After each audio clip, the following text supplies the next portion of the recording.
को सीधे सीधे हम रोजगार देने की गारंटी इसके साथ ही जोड़ रहे हैं।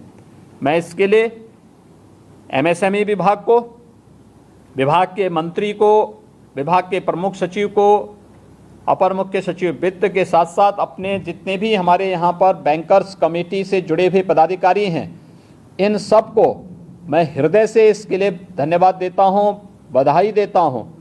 निश्चित ही ये हमारी एक ताकत है और इस ताकत को मैंने तब महसूस किया जब मुझे वन डिस्ट्रिक्ट वन प्रोडक्ट के कार्यों की मैपिंग की दृष्टि से अलग अलग जनपदों में जाने का अवसर प्राप्त हुआ था। जब मैं भदोही में गया तो वह एक उपेक्षित क्षेत्र था, लेकिन भदोही की कालीन आज 4000 करोड़ रुपए से अधिक की कालीन एक्सपोर्ट होती है। मैं मुरादाबाद में गया, वहाँ पर ब्रास की जो आइटम थी वह पहले उपेक्षित अपने को महसूस कर रही थी, आज 6000 करोड़ रुपए से अधिक का ब्रास के आइटम एक्सपोर्ट होते हैं। ऐसे ही फिरोजाबाद में ग्लास की आइटम है, कन्नौज का इत्र है, या फिर अलग अलग जगह पर अलग अलग प्रकार की आइटम है। मेरा मानना है कि हमें इस समय के अनुरूप सोचने की ताकत विकसित करनी पड़ेगी।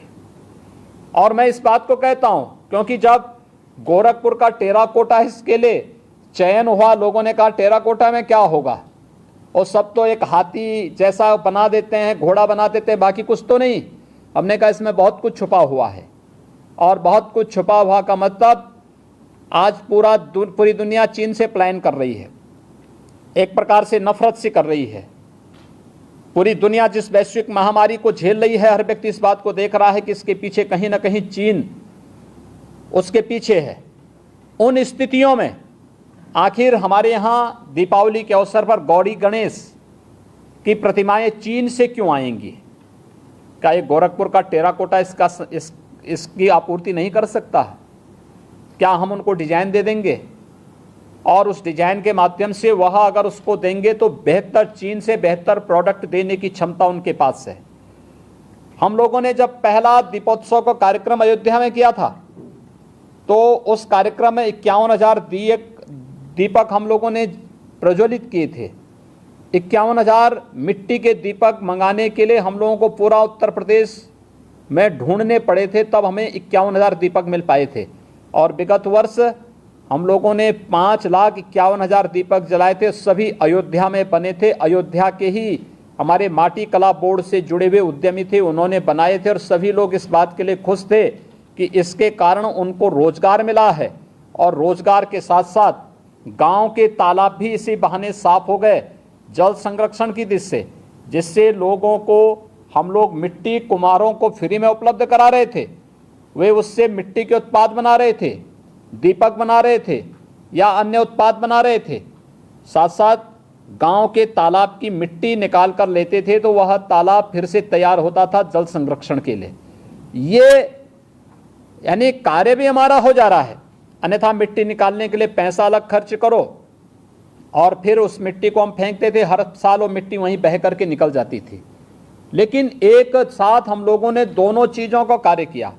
ऐसे ही हर एक संभावनाएं हैं दुनिया के अंदर। बांसुरी जो बसती है, ये बांसुरी कहीं और नहीं बनती है, उत्तर प्रदेश के पीलीभीत में बनती है।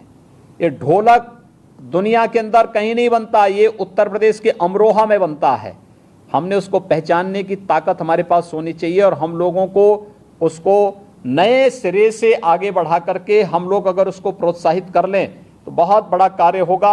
ये संभावना उत्तर प्रदेश के अंदर है और मुझे प्रसन्नता है कि इस बार तो गोरखपुर के टेराकोटा को के जीआई प्रोडक्ट में उसको शामिल किया गया है। ये अपने आप में उसको एक बौद्धिक संपदा का अधिकार उसे प्राप्त होने के बाद वह वैश्विक मान्यताओं से प्राप्त होगी। ये एक एक करके उत्तर प्रदेश के एक एक प्रोडक्ट को इसी प्रकार से हम लोग बौद्धिक संपदा के दायरे में ला करके उसे प्रोत्साहित करने का प्रयास कर रहे हैं और उसको वैश्विक मान्यता देने का प्रयास कर रहे हैं। ये उत्तर प्रदेश के लिए एक अवसर है। जब एमएसएमई सेक्टर के लिए कल इतना भारी भरकम पैकेज घोषित हुआ है, उसका सबसे बड़ा हिस्सा उत्तर प्रदेश में आना चाहिए। ये मैं सबसे पहले आह्वान करूंगा एमएसएमई विभाग को भी और अपने एसएलबीसी से जुड़े हुए हमारे जितने भी यहाँ पे पदाधिकारी और विभिन्न बैंकर्स कमेटी से जुड़े हुए हमारे महाप्रबंधकगण आए हैं, उन सब से मेरा अनुरोध होगा कि हमारा प्रयास हो कि उत्तर प्रदेश का एमएसएमई सेक्टर इसका सबसे बड़े पार्ट को लेकर के लाभान्वित हो और उत्तर प्रदेश में हम रोजगार की इतनी संभावनाओं को विकसित करें। क्योंकि मेरा मानना है कि अभी हमारे पास जो माइग्रेंट लेबर आ रही हैं लगभग 12 लाख के आसपास आ चुकी हैं और मेरा ये मानना है कि 10 लाख के आसपास और आने वाली हैं।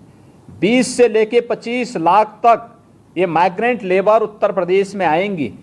हम इनकी स्किलिंग कर रहे हैं। अब आश्चर्य करेंगे, स्किलिंग में जो तथ्य हमारे सामने आए हैं अब तक, यानी इसमें ड्राइवर भी हैं, इसमें टेलर भी हैं, इसमें प्लम्बर भी हैं, इसमें अलग अलग राजमिस्त्री भी हैं, इसमें अलग अलग क्षेत्र में कार्य करने वाले बहुत अच्छी स्किल के साथ कार्य करने वाले दक्ष जो जिसे आप कह सकते हैं वह हमारे पास उस प्रकार का मैन पावर हमें इस माइग्रेंट लेबर के माध्यम से प्राप्त हो रहा है। इन सबके लिए उसके अनुरूप कार्य करने के लिए उस प्रकार का मंच देना और इसमें विश्वकर्मा श्रम सम्मान हमारा एक दूसरा कार्य योजना चल रही है।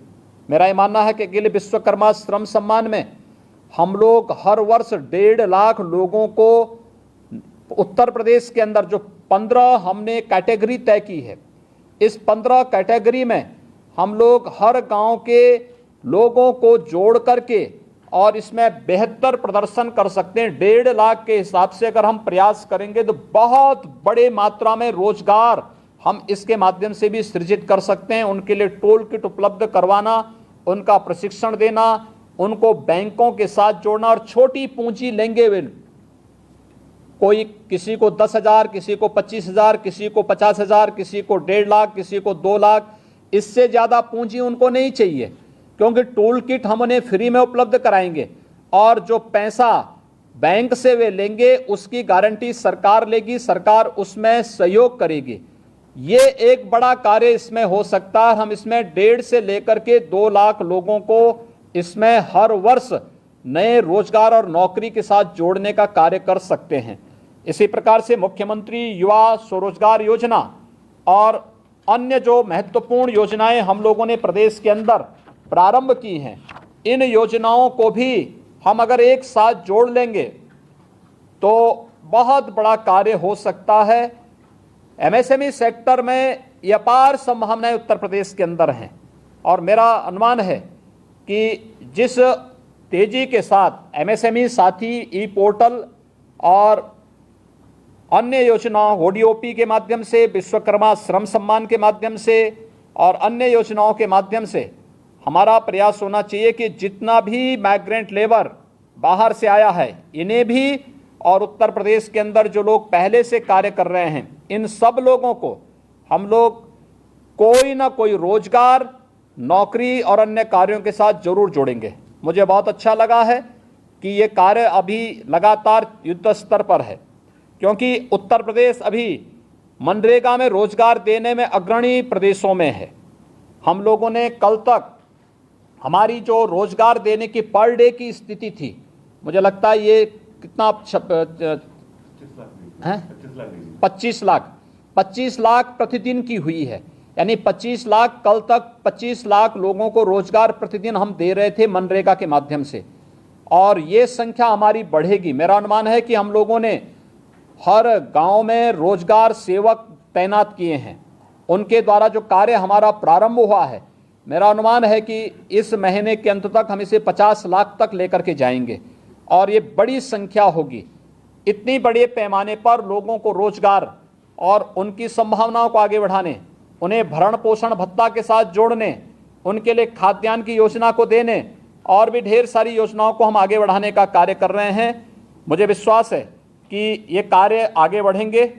मैं एमएसएमई विभाग को इसलिए भी धन्यवाद देना चाहूँगा कि इस दौर में भी इस विभाग ने अच्छा काम किया। खास तौर पर सबसे पहले जैसे ही कोरोना की आहट हुई थी तो सबसे बड़ी समस्या आई थी सैनिटाइज़र की। आज सैनिटाइज़र एमएसएमई ने भी और हमारे गन्ना विभाग ने, आबकारी विभाग ने मिलकर के सैनिटाइज़र की समस्या का उत्तर प्रदेश के अंदर ही समाधान नहीं किया, पूरे देश के अंदर समाधान किया। जो बोतल सैनिटाइजर की 400 रुपये में बिक रही थी, आज वो 10 रुपये में बिकती हुई दिखाई दे रही है। हर एक जगह उपलब्ध है और फ्री में उपलब्ध हो रहा है। तो पर्याप्त मात्रा में सैनिटाइजर उपलब्ध कराने का कार्य।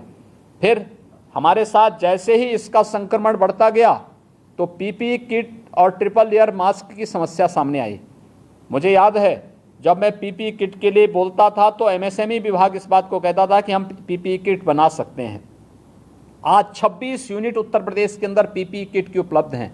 आज हम न केवल गवर्नमेंट हॉस्पिटल मेडिकल कॉलेजेस में, अब तो प्राइवेट मेडिकल कॉलेज और प्राइवेट हॉस्पिटल में भी पीपीई किट पर्याप्त मात्रा में उपलब्ध कराने में सक्षम है। वेंटिलेटर, आज उत्तर प्रदेश में वेंटिलेटर भी बनने प्रारंभ हो चुके हैं और उत्तर प्रदेश के अंदर हमारे पास 75 जिले हैं और मैं कह सकता हूं कि 75 के 75 जनपद, आज के दिन पर हर जनपद में हमारे पास वेंटिलेटर उपलब्ध हैं। यह न केवल कोरोना के उपचार के लिए बल्कि हम लोग तो यहाँ पर विभिन्न प्रकार की विषाणु जनित बीमारियों से, इंसेफ्लाइटिस से, मलेरिया है, डेंगू है, कालाजार है, चिकुनगुनिया है, इससे भी प्रदेश के अलग अलग पार्ट अलग अलग समय में प्रभावित होते हैं। उसमें भी गंभीर मरीजों में इसकी आवश्यकता पड़ती है। तो उसके लिए भी हम लोगों ने हर जनपद में वेंटिलेटर की पर्याप्त व्यवस्था उपलब्ध करवा दी है। यह भी हमारे पास आज के दिन पर है और उत्तर प्रदेश आज के दिन पर पूरे देश के अंदर कोविड के लेवल 1, लेवल 2, लेवल 3 के बेड उपलब्ध कराने में भी, यानी हमने 55,000 बेड हम अब तक तैयार कर चुके हैं। हर जनपद में हमारे पास लेवल 1, लेवल 2 के हॉस्पिटल हैं और लेवल 3 के हॉस्पिटल हर कमिश्नरी में हमारे पास उपलब्ध हो चुके हैं, जहां पर हम बहुत अच्छी स्वास्थ्य सुविधाएं उपलब्ध करवाने में सक्षम हैं। ये निरंतर किए गए प्रयास का परिणाम है। मैं एक बार फिर से यहाँ पर बैंक ऑफ बड़ौदा के मुख्य महाप्रबंधक श्री रामजस यादव जी को, विभिन्न जो बैंकों के महाप्रबंधक गण हैं उन सबको हृदय से धन्यवाद देता हूं कि उन्होंने जिस बेहतर तालमेल के साथ एसएलबीसी ने जिस प्रतिबद्धता के साथ कोरोना संकट के समय हमारे साथ तालमेल बिठा करके न केवल हमें यहाँ पे उत्तर प्रदेश में कोविड केयर फंड में हमें सहयोग किया, अपितु कोविड केयर फंड में जनता को सहयोग करने के साथ साथ बैंकों को खोल करके जनता को सहयोग करते रहे, यानी बैंक भी खुले रहे। कई बैंक के कर्मचारी अधिकारी कोरोना से संक्रमित हो गए, लेकिन तब भी बैंकों ने हिम्मत नहीं हारी।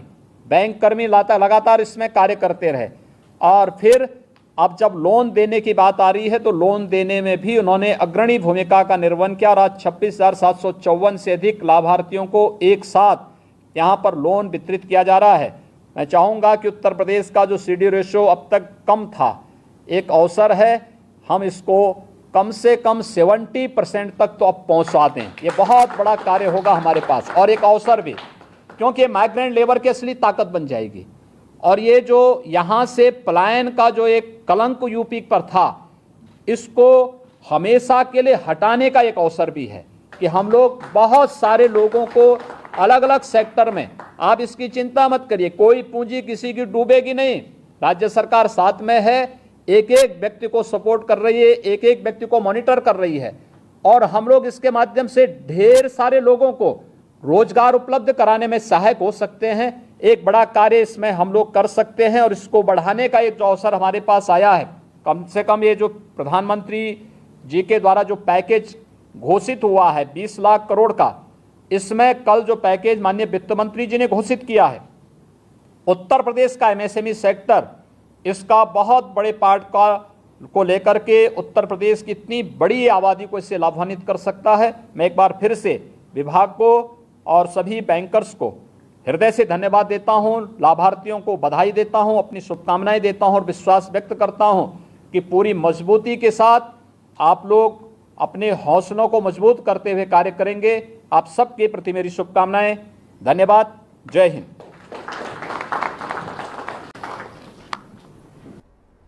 तो सीएम योगी आदित्यनाथ को आप सुन रहे थे। आज उन्होंने लाभार्थियों को यहां पर सम्मानित किया है और साथ ही साथ रोजगार से जुड़ी उन्होंने तमाम बातें बताई हैं, जिस तरह से यूपी में एमएसएमई सेक्टर में अपार संभावनाएं हैं। साथ ही साथ उन्होंने कहा कि हमने गांव-गांव में रोजगार सेवक तैनात कर दिए हैं।